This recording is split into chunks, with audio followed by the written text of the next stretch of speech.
யாராச்சும் சீக்கிரம் கதவை உடைங்க.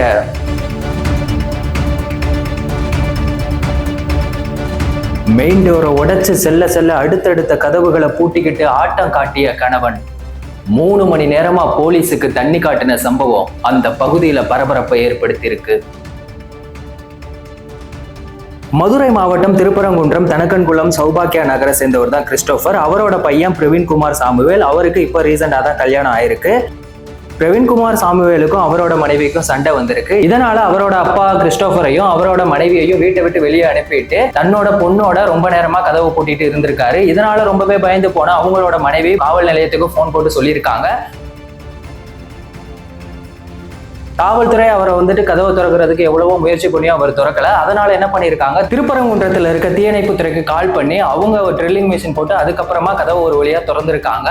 அதுக்கப்புறமா ஒரு காத்திருந்த ஒரு அதிர்ச்சி என்ன அப்படின்னு பாத்தீங்கன்னா, அவர் மனநலம் பாதிக்கப்பட்டவர். இப்ப அவரை காவல் நிலையத்துல கூட்டிட்டு போயிட்டு விசாரணை பண்ணிட்டு இருக்காங்க.